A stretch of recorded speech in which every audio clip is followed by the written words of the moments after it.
safety initiative we haven't seen for 2 decades could make a comeback in Charlotte. Red light cameras once watched over Charlotte streets to help keep drivers, cyclists, and pedestrians safe. Well, today, Charlotte City Council Safety Committee voted to move forward with bringing them back. WBTV's Katie Soltz is live in the University City area tonight with a look at where those cameras would go. So, Katie, what can you tell us? Well, there's a list of 10 locations at the top of the priority list for the city.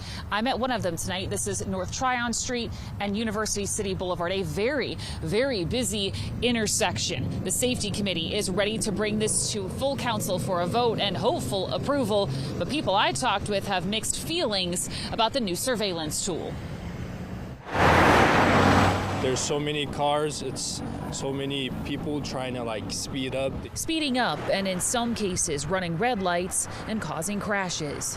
I would say the biggest issue with the drivers would probably be speeding more than anything, is knowing to slow down and to be mindful of the pedestrians, because there is a lot of people walking but also on bikes. Our cameras caught a few people pushing their luck on the plaza and 36th Street. That's just one of 10 intersections where red light cameras would go if City Council decides to move forward with a 1-year pilot program. So 10 locations around the area, and that shows about 1,841 collisions over that 5 years.